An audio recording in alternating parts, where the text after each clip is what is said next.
Okay, so welcome everybody to a rebooted Inside the Majors podcast. This is a Majors 24 special FAQ session that we're going to run. We have with us here our fearless leader and CEO, Mike, who is going to hopefully shed some light on the things that people have been asking or that they need to know. So, yeah, thanks for spending a bit of time with us, Mike. Yeah, thanks for doing it. Cool. Before we get into the regular or the regular questions and stuff, we should probably let's just address the big black cloud shaped elephant that's in the room, Mike, that everyone has been talking about. Tempest system now available in iRacing.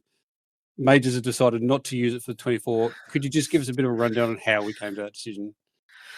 So, did you see the photograph iRacing posted of Monaco? I have not. I'm trying to get away from the question. No, and they did actually post a little picture of Monaco, so I'm pretty excited.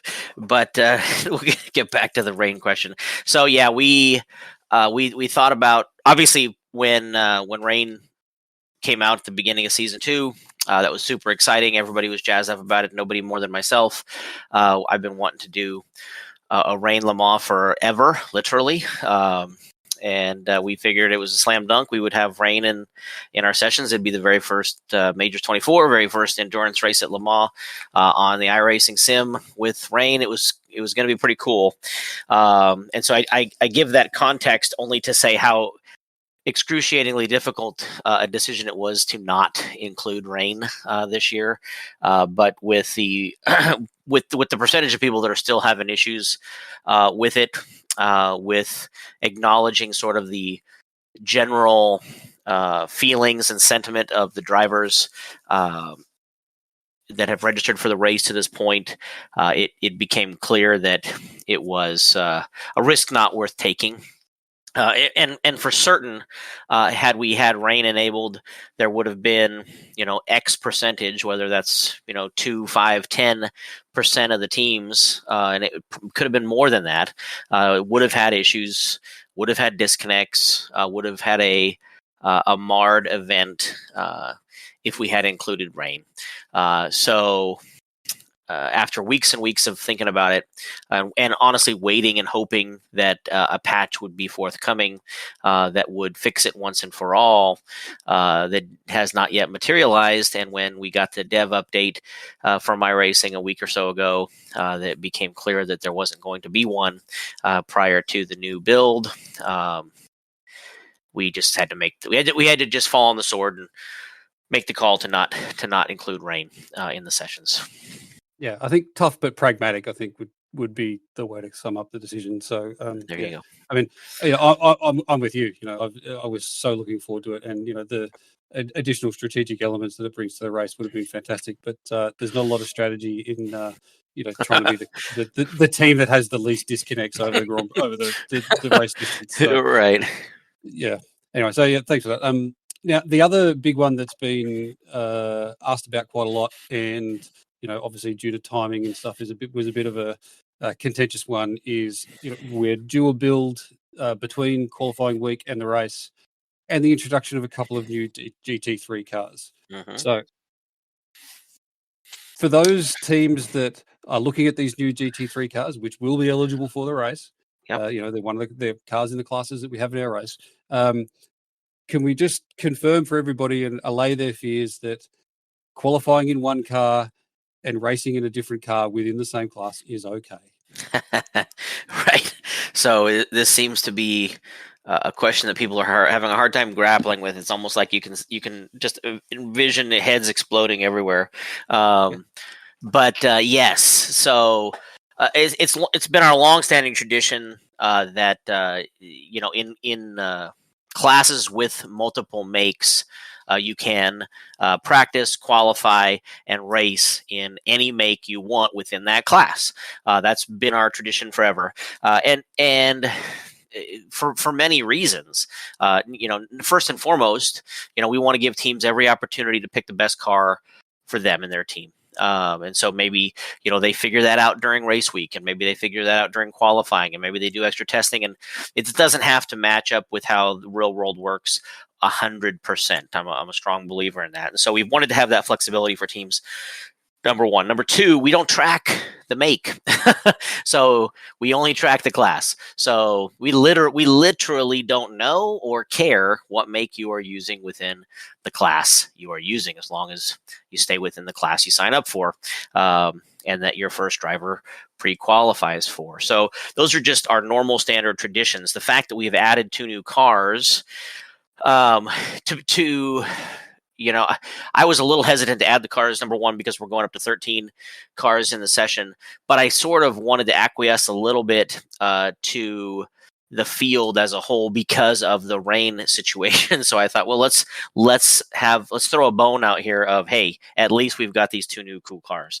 And also I wanted to try to help bump up GT3 participation. And I think that has done that.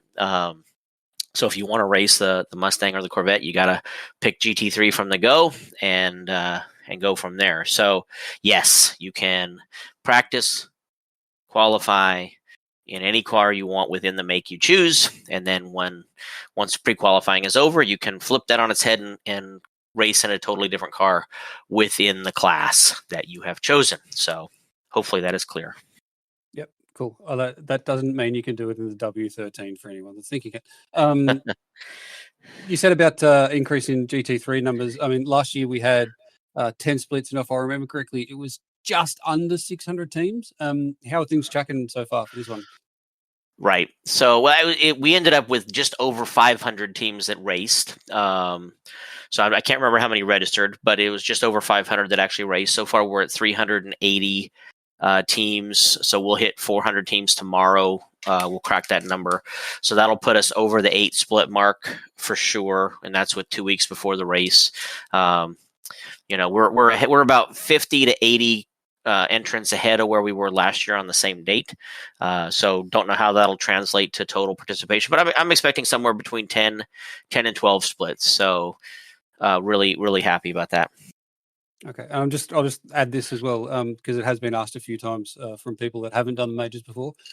Everyone that does the practice laps and qualifying will be put into a split. There's no cap, there's no limit. If we've got to go to 20, it'd be a nice problem to have. It'd be it'd make the race control process interesting with 20 splits. But if we've got to go that far, we'll go that far. So we will. Everyone will get a spot.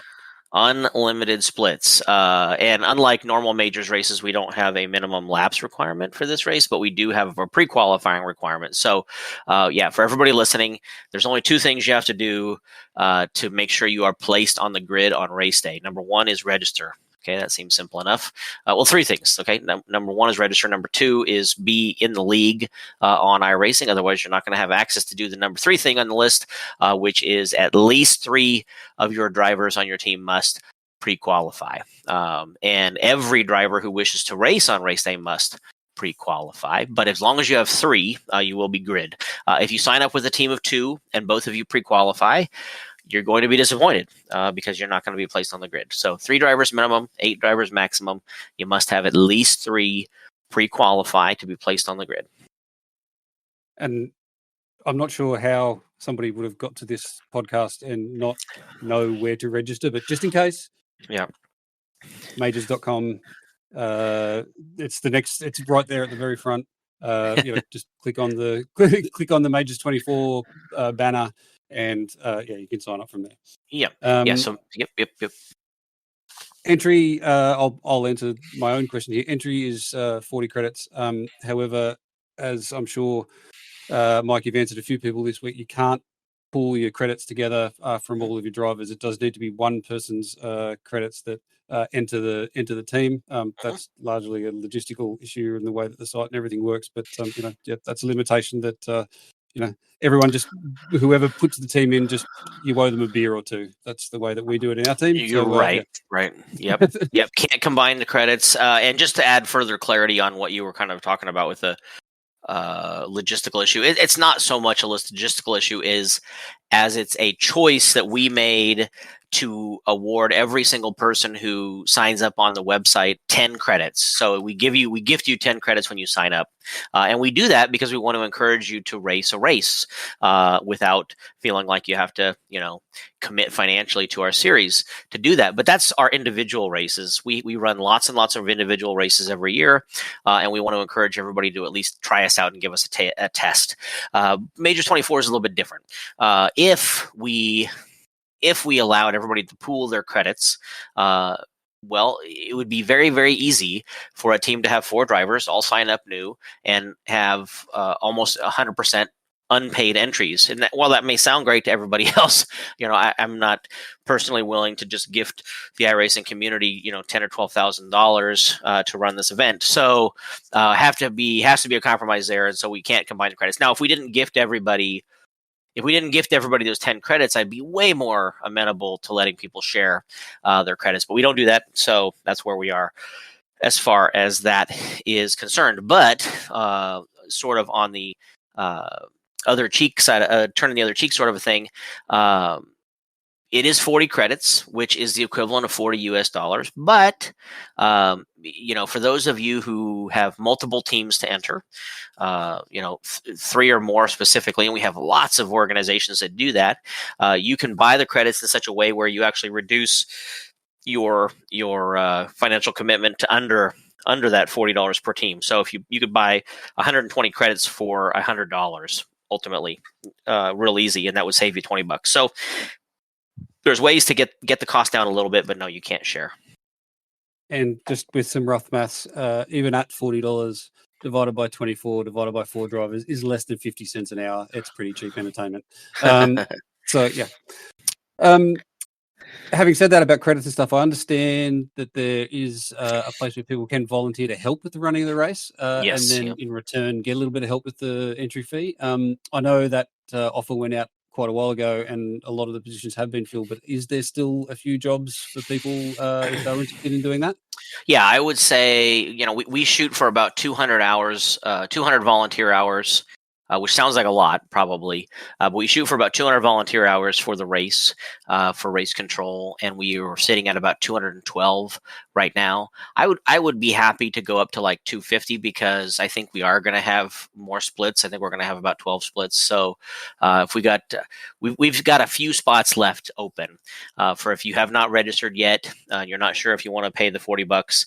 If you commit 4 hours of your time, you get a free entry. So it's not a great dollars to hour return, but it might be worth it to you. I don't know. So it's a lot of fun, to be honest. Everybody who does the race control, we have a good time. We're pretty punch drunk by the end of the night from reviewing thousands of protests, and I do literally mean that, thousands of protests. But it's a good time.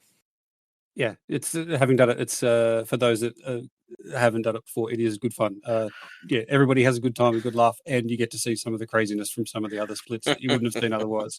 And there is plenty of it. So yeah.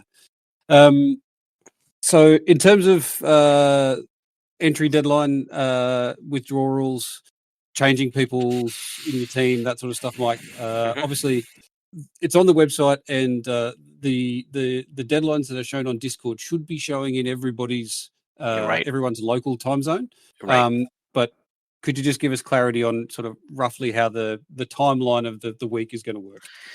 Right. So yeah, I won't give the hour by hour one because we made that easy for everybody by putting it in Discord in their time zone. So if you're in Discord listening to us now, obviously you know where it's at. But if you're listening to this on YouTube or later on, if you go to the Major Series Discord and you look in the Majors 2024 section, there is a schedule channel, and that tells you when registrations open, when they close, when pre-qualifying starts, when the race starts, and all the other activities throughout the week, and that is in your own time zone. So highly recommend you review that because it's important. The other place that you can see schedules in your own time zone is, of course, in iRacing in the leagues area. All of the sessions, well, not all, but very close to all the sessions have been created. So practice and pre-qualifying sessions, you can see them in league and you can see them in your own time zone. So that's important. But those things aside, the schedule is essentially, obviously, registration is opened on May 1st. Pre-qualifying or race week begins on the 25th. So Saturday, so a day and a half from now or less. We're getting close 28 now. hours time exactly. 28 hours from now. Recorded, Yeah, so there you go. Yeah, 28 hours from right now. So almost a day from this minute. Race week will begin. And again, qualifying and open practice will be available 24/7 from that point forward. Pre-qualifying 8 times a day. Open practice, like I said, 24/7 all day, every day. We will then have, this is going to be a unique, as you already alluded to, a unique race week in that it's more than 1 week because of the build. So it should work in our favor. It should work in everybody's benefit. But effectively, we run from Saturday all the way through the following Tuesday, or into Tuesday, I guess I should say, which is build day in week 13. So roughly 10 days, we will have race week, open practice, and pre-qualifying. When the build goes up and the service comes down, that'll be the end of our pre-qualifying and pre-practice, if you will. That'll be when pre-qualifying is finalized, and we'll be able to determine the splits and all that good stuff. So that's on Tuesday the 4th, at whatever time local to you when the build goes down. It's about 4 a.m. my time, so it may be even the 5th for some of you. I don't know, but I don't think it'll be earlier than the 4th for anybody. So that'll be the deadline for pre-qualifying. The deadline to register is a day before, although that is massively pushing it. So if you register on the 3rd, every one of your drivers has to pre-qualify prior to the build coming up. Again, once the build comes up, we won't have any more pre-qualifying sessions, but of course we will have practice sessions. And the reason we won't have pre-qualifying sessions, for anybody who will ask that question, and I'm sure they will, is because obviously we don't know exactly what's in the build. In addition to the 2 new cars, we do know that the GTP class is going to get a significant BOP. So that would have a massive impact and essentially render meaningless the pre-qualifying that was done prior to that. So we're not going to have any pre-qualifying after the build. And for those of you who say, well, gosh, if the changes to the GT3 or GTP cars is significant enough that it would make it so that the pre-qualifying was void, why are we going to stand on those results anyway? And my answer is simple, and that is that the fast people are going to be the fast people. Regardless, and to be honest with you, the deficit the fast people would have over the not as fast people would be greater with less time on a build, in my opinion. That's been, historically that's the case. So the better you are, the better you adapt. It's just that simple. And this is coming from somebody who's not very good. So that's just a self-awareness sort of a thing. So we think it's perfectly fair. You can ask the question if you want to, but we stand by that 1,000%. And then, of course, race day on the 8th, all over your time zones, wherever that may be. But 1 hour prior to race to green flag, we'll have a driver's meeting. We'll have our grid photo, and we'll have hyperpole, and then the race. Okay, there it is. Simple as that. And please, everyone, or anyone that doesn't do pre-queue before the deadline, please don't ask us, can you do it now since there's time? Because the answer is no. We've been asked that before. Right. Yeah, you're okay, right. So we've got everyone on board. Everyone's qualified. Everyone's done their registrations, and we get to we're getting ready for race day. A few quick fire questions at you. Teams, how many drivers can each team have? 8, 3 to 8. Cool. How is the splits determined? So splits are determined by averaging the pre-qualifying time of your top 3 drivers. But everyone still has to do a pre-qualifying lap. Everyone has to pre-qualify who wishes to race. Okay. Correct. Now, some teams in the past have chosen to, not many, but we might say artificially manipulate themselves into a lower split that they might have potentially been in that. How are we going to manage that? Right. So sandbagging is the affectionate term. So first, a little soapbox from me. 99% of the field, of our 500, 600 teams, of our 3 to 4,000 drivers, are actively working to get into the highest split they possibly can, or the best split, however you want to call it. There are benefits and advantages to being in those splits, whether it's safety cars or whatnot. People want to be in the higher the split, and most people want to challenge themselves against an appropriate field. And one of the biggest compliments that we get year in year out is how close the splits are from a competitive standpoint.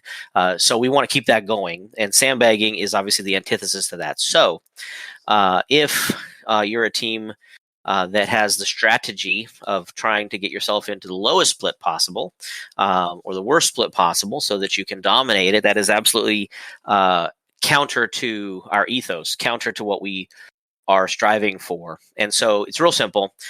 If somebody protests you for sandbagging, we're going to look at a few things. Just want to be super clear. I've already put this in the rules, but sandbagging is pretty easily identified. Number one, are you significantly faster than you were in pre-qualifying in the race relative to other people in your split? Meaning, if, let's say, the pre-qualifying weather and the weather in the race are such that everybody's faster, that could absolutely happen and does frequently. If that happens, obviously everybody who's faster is not guilty of sandbagging, so it's relative to everybody else in your split. So if everybody is 4/10 quicker and you are 2 seconds and 4/10 quicker, we have a problem. Okay, so that's number one. That's the first thing we're looking at is, are you significantly faster than pre-qualifying relative to the rest of the field? Number two, is the times that you are putting down, would that have placed you in the top 3 on your team if you were not already in the top 3 on your team? So if your top 3 qualified at whatever their times were, and you were the 7th person on your team, and you're 2 seconds faster, but you're still only the 5th fastest person on your team, that can't be sandbagging. Now, you might think as a fellow competitor, well, sure, it's sandbagging. No, it isn't. And the reason I say that is because it would have had absolutely zero impact on the split assignment. That's really all that matters, is the split assignment. So if your speed increase or improvement doesn't place you in the top 3 on your team, it's literally impossible for us to rule it as sandbagging. And number 3, if we determine that both cases 1 and 2 are accurate, meaning you are significantly faster than the rest of the field by comparison, from pre-qualifying to race, and your speed would have put you in the top 3, or you were already in the top 3 on your team. If both of those things are true, this third thing must also be true, and that is that the times that you are putting down must be low enough that it would have bumped you up 1 or more splits. Now, if that is the case, all 3 of those things are true, that is sandbagging. Sorry, it's just the way it is. And if that happens, the penalty for sandbagging is different than the penalty for any other infraction, and then it says as we see fit. So if you sandbag well enough, and I mean that sort of sarcastically or facetiously, if you sandbag well enough, we might lay down 20, 30 lap penalty on you, all the way up to DQ. But it will be severe, and it's meant to be severe. But a word to everybody else listening, the number of times that we rule that a team is sandbagging is going to be small. I can promise you that. Number one, because the number of teams that is actually trying to sandbag is really, really small. So it's hard to hear sometimes, but that's the truth. And like I said, it has to meet all those other criteria. So hope that was not too much diarrhea of the mouth. Personally, my suggestion for penalties is that they have to run the rest of the race on wet tyres, because even though it's not going to rain, the wet tyres still will be in the server. But anyway, that's just my idea. Okay, so there might be some drivers that are listening to this that either haven't got a team or they're looking for somebody to fill in a team. They've only got 2 drivers, or they need somebody from a different continent so that they can get some sleep during the night. Where should they go to advertise this? Yeah. So obviously, I've seen advertisements on Reddit. I've seen advertisements on the iRacing forums. But from our perspective, if we have a free agents channel in the Discord, you're more than welcome to post a note in there if you're looking. And I've seen so far 100% success rate in team people finding teams. So that would be my pick. Okay, cool. Okay, so now I'm going to throw some actual race day specific questions at you. So in race questions. Now, almost all, if not all of these, are covered by the rules people. So majorseries.com/event/majors24.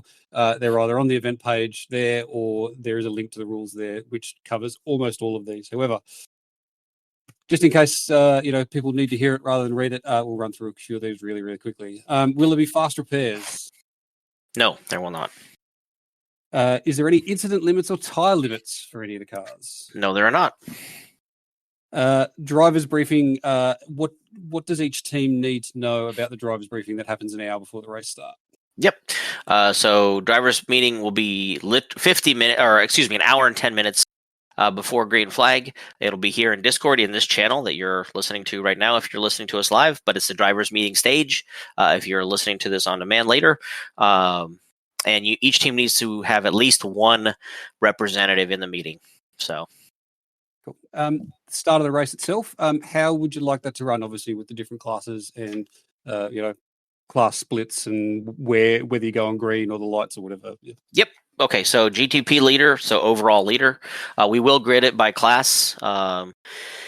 Regardless of time, although it should hopefully be by class either way. But the GTP leader will go as soon as they exit the final chicane and get on fully onto the front straight. So they can go anytime after that.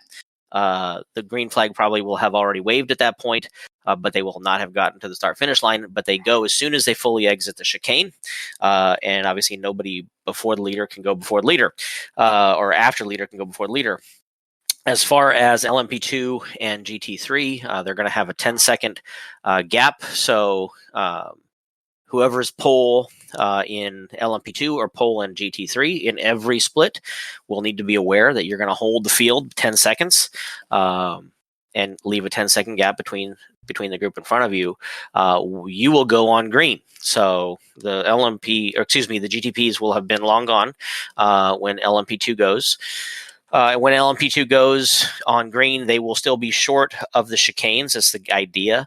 And the hope is that they go single file through the Ford chicane to minimize wrecks.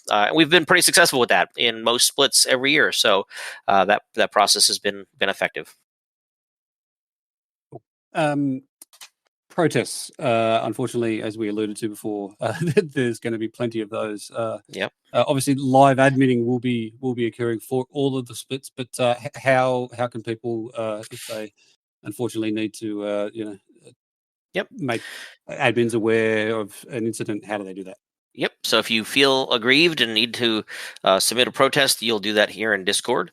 We have a channel that is not yet open, but it's our protest channel, and essentially it's like a discussion forum type of a channel. So each protest will be its own thread. You'll post what happened, the lap that it happened on, who it was that did the bad deed to you, and you'll post a very short video file. And I want to be clear on this: video file, not a replay file. Now, replay files are obviously better in the sense that we can take them and look at them from every angle and dissect them. The problem is with the number of protests, never get through the replays very quickly. We learned this lesson a couple years ago. So we've gone to replay files only. So send us your best replay of the incident, and we'll make our determination. If we have further questions or we want a different angle, we'll ask you for it. And it'll be on you to provide that for us. So anyway, there'll be a back and forth between the parties, whether it's the person protesting, the protestee, and ourselves in race control, and we'll make a determination. And once that has happened, a delegate from race control will enter your split if they're not already in there, and assess any appropriate penalties at that point. So now, I don't know if you want me to delve deeper into the protests, but a couple things are important. Number one, only protest things where there is harm to you, actual harm. So your car is damaged and you're off pace. I'll give you an example of one where we would not consider it harm. It could be an unsafe rejoin, so to speak. So somebody gets bumped off the track, or they just lose control and they come back onto the track, and you have to slightly wiggle. You have to get off of your preferred line, but there's no contact. You go by them. They slowed you down maybe a tenth of a second. Do not submit a protest for that. There is no harm. There is no foul. That is a waste of our time. And you may think, well, gosh, we need to get those. We will view thousands of protests. I promise you. We cannot be dealing with that. Number one, you weren't damaged.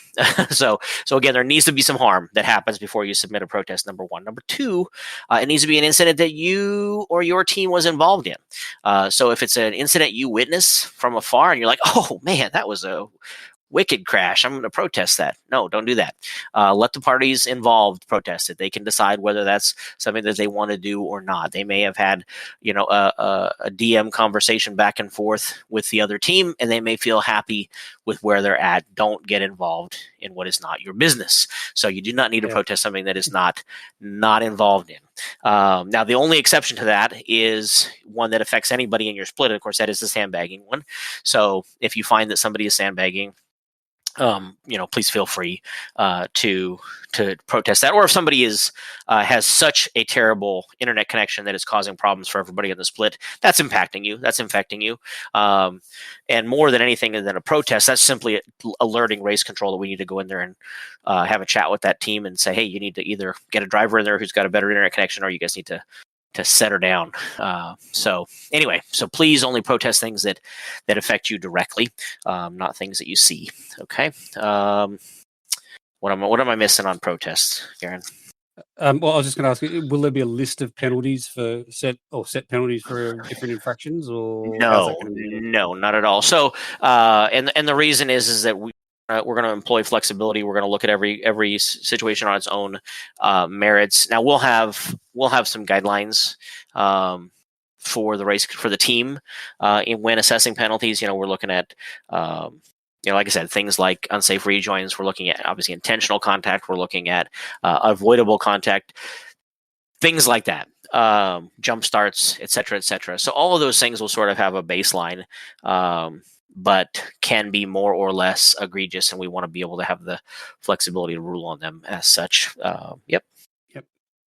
Now, one thing that has just come to mind: some leagues or series have no comms rules. Obviously, any kind of swearing or abuse towards another competitor is completely no way acceptable. But can you converse with other teams within your race? You can, but again, within reason. So if a best example I can give is if you are involved in something that was your fault, maybe it wasn't a big deal, maybe it was, but you're certainly welcome and encouraged to give out an I'm sorry. That's just professional and courteous to do. What we do not want to hear, what we absolutely do not want to hear all race long is pass right, pass right, pass right, pass low, pass left. No, you don't need to direct traffic. You don't need to tell the people behind you where to go. They'll figure it out. You communicate with your car, not with your voice, on where you're putting your car, and they'll know where to put theirs as a result. So, please, don't need to say thank you every time somebody lets you by. Absolutely no need for that. So it just clogs up the airwaves. So whether that's text or voice, by the way, don't need to say thank you every time you go by somebody.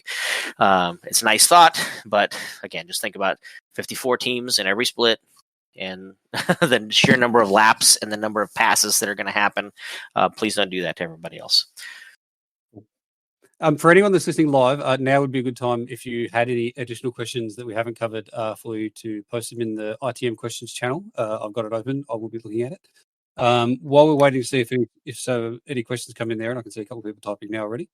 I just wanted to allude to the fact that we're going to try, and by we I mean the competition committee and potentially some other people, we're going to try and reboot the Inside the Majors podcast in the way that it used to be run a couple of years ago with some sort of between round catch ups with whether it be race winners or people that have reached significant milestones within the major series, or just talk about things that are happening in the future of the series. So do keep an eye out on Discord. We'll make some announcements for that. Or if you still subscribe to the old either iTunes or whatever the Google version of that is channel for Inside the Majors, do keep an eye out. There might be some content starting to come back through there in the future. So yeah, if that excites you, that makes me happy. And if that's something that you've got thoughts on, please reach out in the Discord.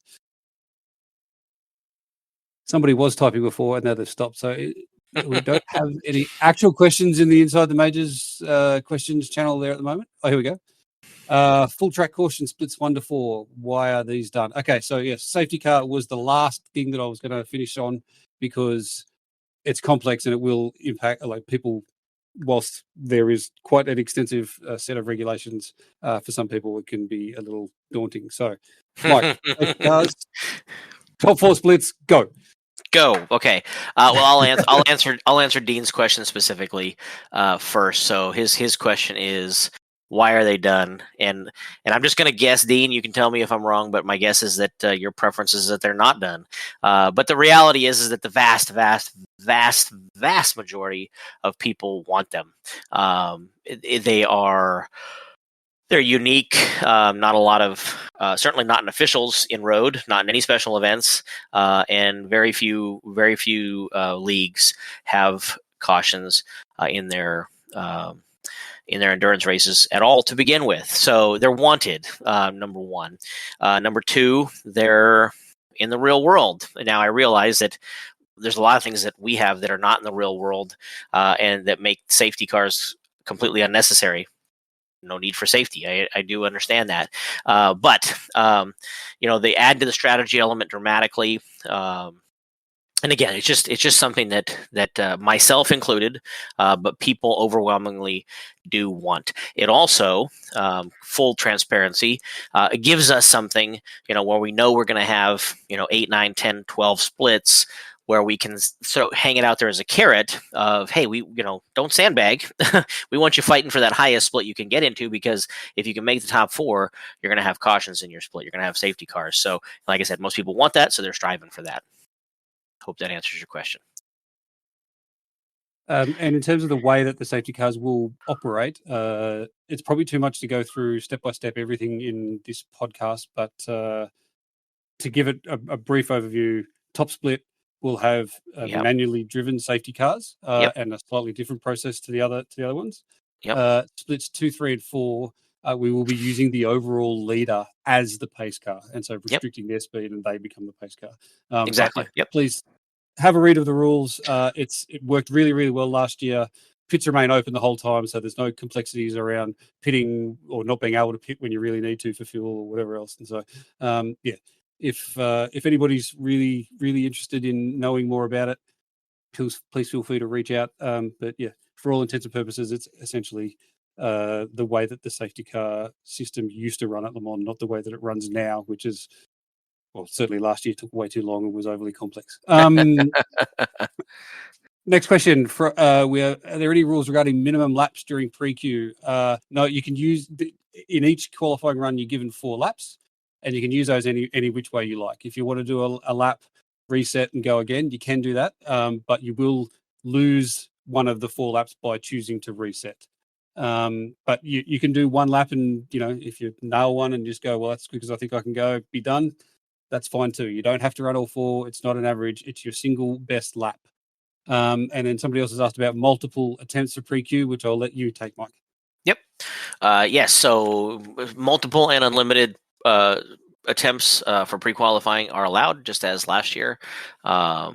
So if you don't qualify as well as you want to, or if we're getting late into race week and you're kind of watching where your team is at on the bubble between one split and another, and you're hoping to make sure you are in a particular split or move up as high as you can, and you want to take another chance, you absolutely can do that. Extra qualifying attempts are $3. 50% of the proceeds go to our charities, and 50% go to the series. So, yep, absolutely allowed. Cameron? Dean asked a follow-up question on the cautions. Yes, you're right, Dean. They will be randomly set at predetermined. Is it laps or times in the race, Mike? One or the other. But it's not set off by an incident count or Right. a particular incident on the circuit or whatever. They'll be predetermined, and Right. yeah, Correct. they'll Exactly. just happen when they happen. Yep. So there's a good argument. There's a good argument for having them based on actual incidents. Totally get that, and can appreciate that. Two things that would keep us from doing that. Number one, and the biggest one, is just the sheer number of splits that we have. So even though we're only going to have cautions in 4 splits, that means that we would need to be really closely monitoring all 4 of those for any particular incident that involved more than X cars, right? So we would certainly not have a safety car for a self spin, but if there was 2 or 3 or 4 cars involved in an incident, that would be a trigger. I think that's a great idea and a great system. It just logistically too much, to be frankly honest with you, so we go with random. So while not particularly realistic, it's still totally unknown. I'm literally the only person who knows when the safety cars are going to come out. I don't drive in the race. I don't have a team in the race. None of the other competition committee members or race control folks have any idea when the safety cars are going to come out. But it is random. It will be predetermined. Broadcasters don't know. Nobody knows. So it's a little gimmicky. I totally will own up to that. Absolutely. But I think it's well worth it, just personally. It's a good question. Where can we read more the rules about how the safety car works? I think they were included as part of the race rules that you released a couple of days ago, Mike. That's correct. They are absolutely. They're the very last items in the rules, which you can find in the announcement channel, the Majors 24 2024 announcements channel, and in the FAQ. So, yep. Cool. Good question.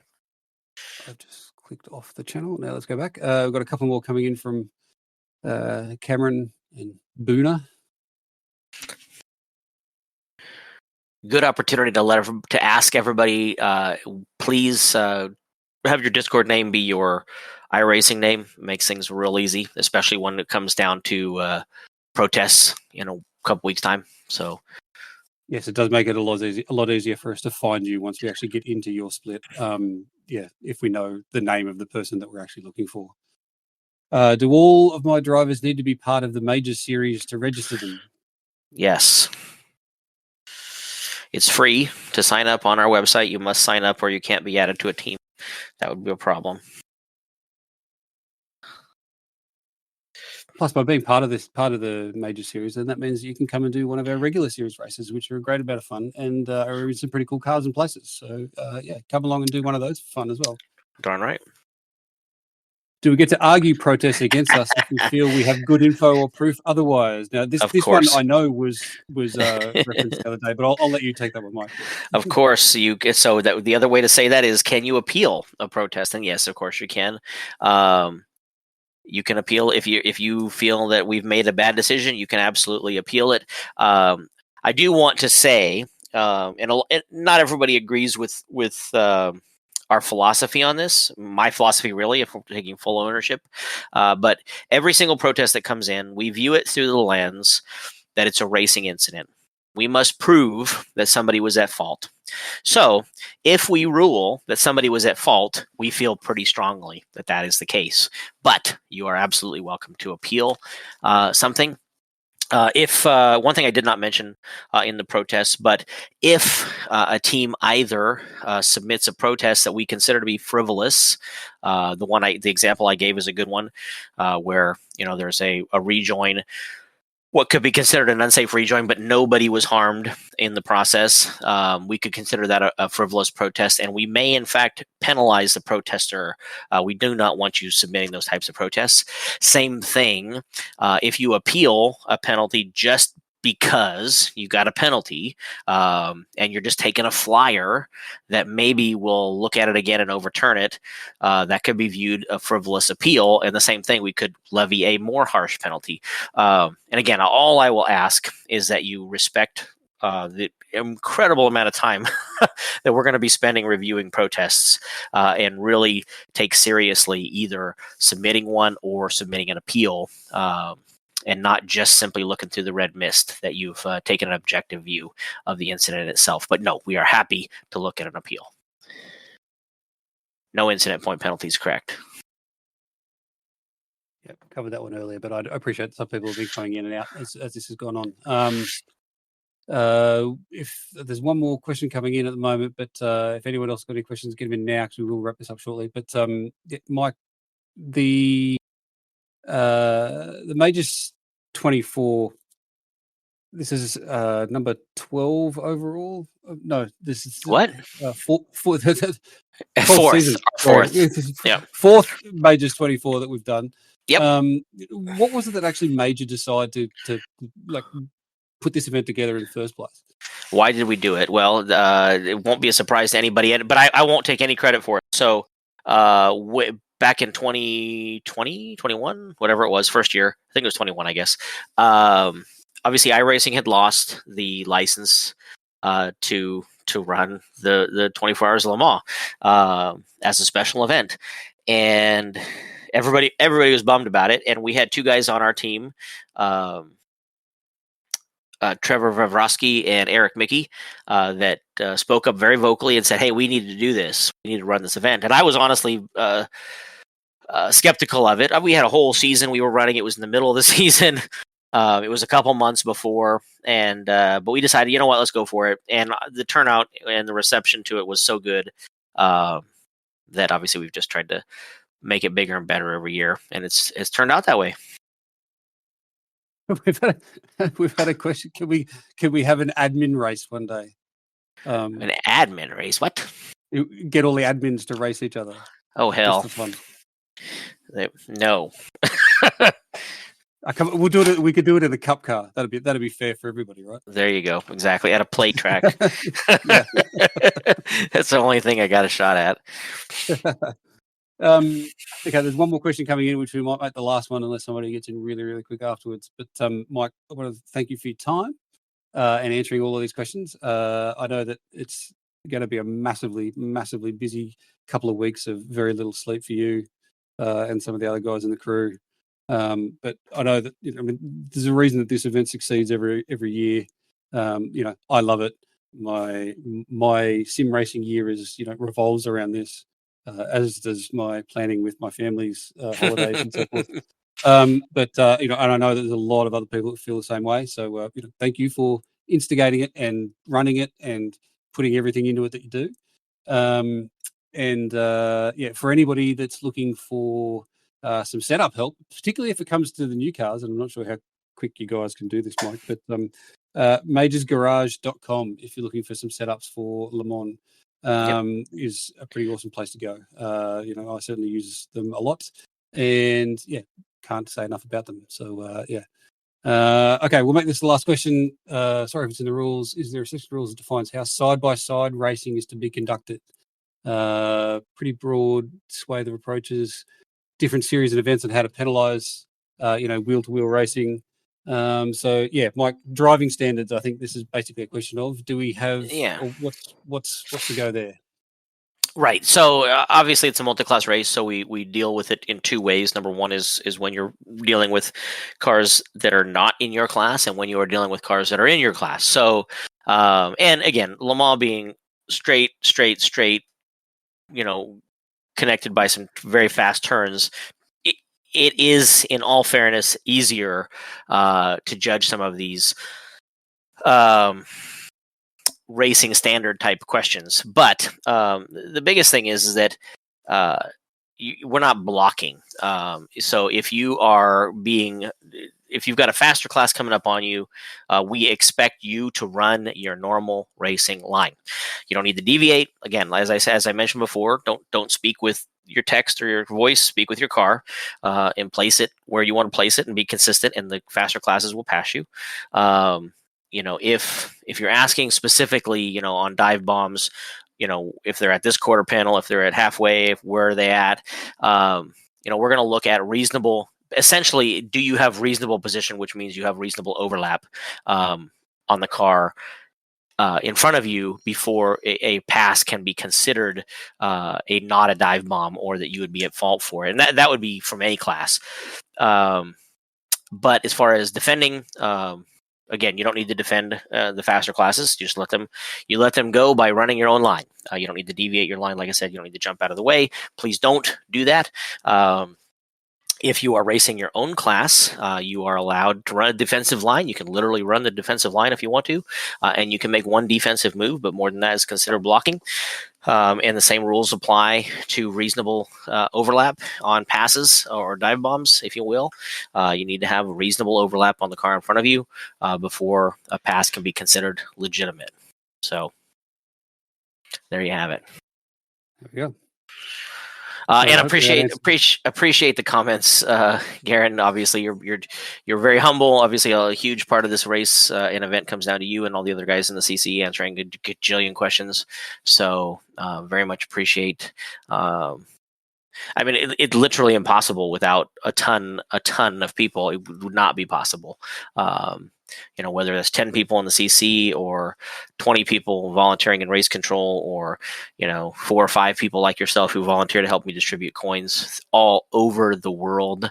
It's going to be a long 2 weeks, but a real good one. And I'll tell you what fuels me is just everybody's passion for this race. It's absolutely crazy to me how people look forward to it for so long, and they're so excited to sign up for it. And the team spirit, it's just amazing. So I love it. I love it. Awesome. Like I said, it's highlight of the sim racing year. Even if there's some people in the sim racing community that think otherwise. Okay, so I think that's about all the questions that we'll take. So thank you to those people that showed up, even though we didn't announce that this was happening. That's cool that some people came in. And for those that are listening later on, hopefully we've answered some questions or set some things straight that you might have had in your mind. We'll leave it there for this episode, this FAQ for this year. And please feel free to send any other questions that we haven't answered in the meantime. We'll try and get around to those. But otherwise, as we said, it's now 27 and a half hours until practice and pre-qualifying starts. So I hope everybody enjoys that week, gets up to speed, gets what you want out of this race, and if you're lucky, get a bit of bling, some coins at the end. So thanks very much, Mike. There you go. Thank you. Appreciate it, Garren. Thanks all for coming in. We'll talk to you later.